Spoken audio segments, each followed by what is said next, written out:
dream I know, deep up my feelings for you. Hello everyone, welcome back to Reality Latest GC, home of news and politics. Thank you so much for joining us on today's wonderful news. The headlines. My people, showdown looms in the House of Representatives this week between lawmakers elected on the platform of the ruling party and their opposition counterparts over 2.2 loan requests by President Tinubu. Hey, it all set. Well, my people, before I go bring the main story, I would like welcome those that are joining us on today's wonderful news for the first time. You guys are highly welcome. Kindly subscribe, like, comment, share, but don't forget the notification bell to get notified whenever we drop a video, because I'm sure you don't want to miss out the channel latest news happening on social media. To all our amazing subscribers and viewers, thank you so much for staying tuned with us. All right, my people, may we dive into the main story. My people, showdown looms in the House of Representatives this week. Hey, don't be small between the lawmakers elected on the platform of the ruling party and their opposition counterpart over 2.2 loan requests by President Tinubu. My people, this as the deputy spokesperson of the House, Mr. Philip Agbese, has declared that the Green Chamber will have no trouble approving external borrowing requests from President Tinubu. The deputy spokesperson of the Green Chamber, Congressman Philip Agbese, hey, my people, don't be small while out.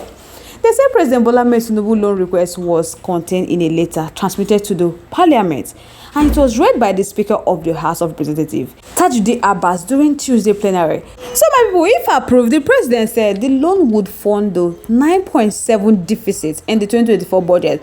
The Senate has already approved the loan request.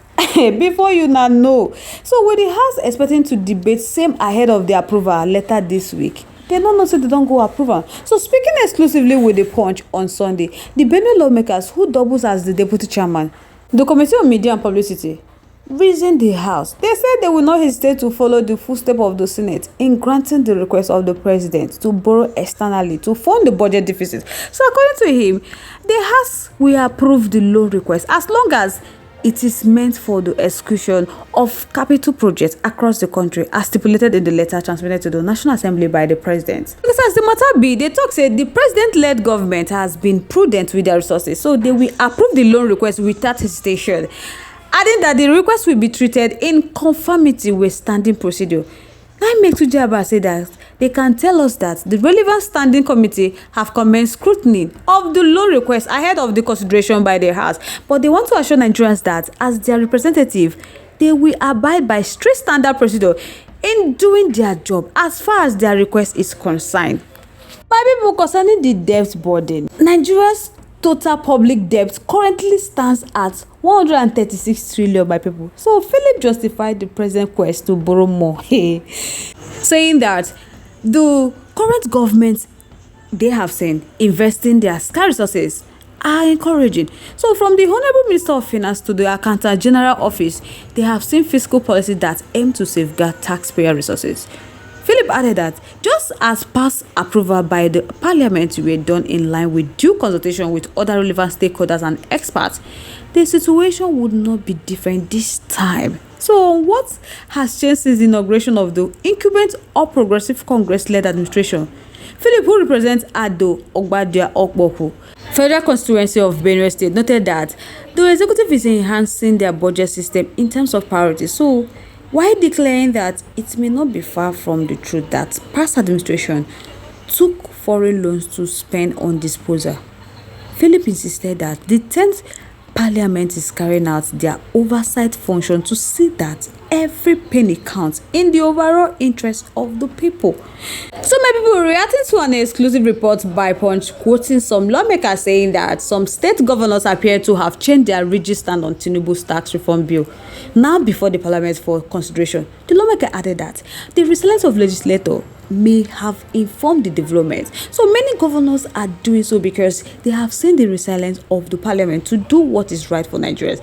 So, my people, this is what they get, where their patriotism above personal and selfish interests of just a few entities. The House of Representatives, under the leadership of Right Honorable Tuju Abbas, has done something novel, and Nigerians are equally commending his leadership. There is no doubt that their approach to invite the key drivers of the tax reform in Nigeria and doing so at the same time with their in-house experts has changed the narrative completely in Nigeria. People now go remember when Atiku Abubakar, the former vice president of Nigeria, who in July described the National Assembly as an enabler of executive recklessness.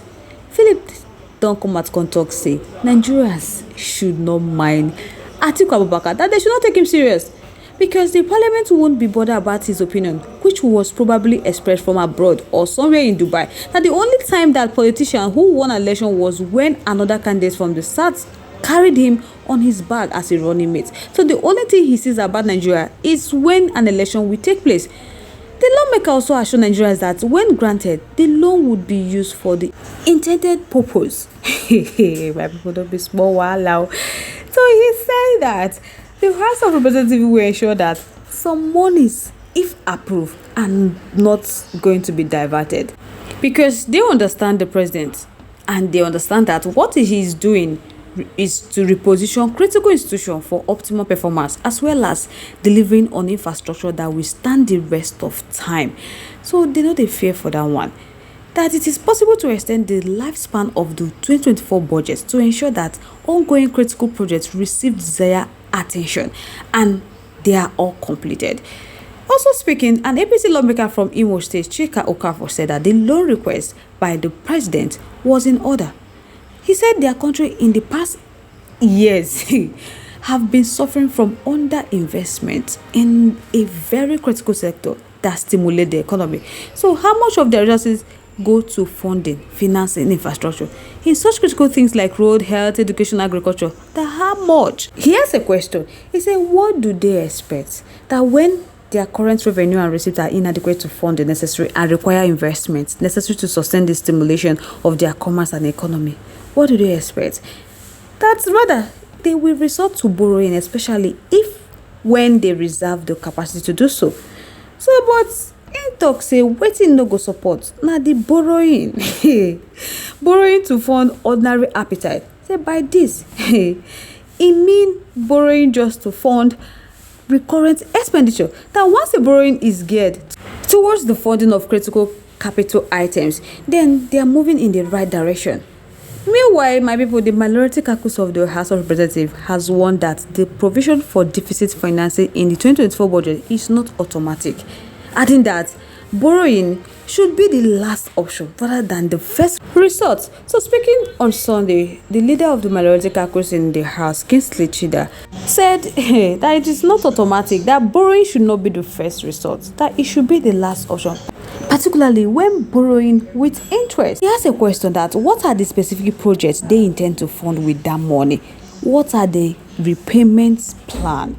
Because this information must be cogent and verifiable. My people, because the way this PDP lawmaker they see the matter, they say the loan is going to be an additional burden on the government and the people of Nigeria. So they should be avoided as a fish should avoid a bait. May they avoid this loan. So guys, let me know your thoughts, your contributions, opinions in our comment section. We'd love to hear from you. Once again, thank you so much for staying curious. On this note, we have come to the end of today's segment. Like, comment, bye for now.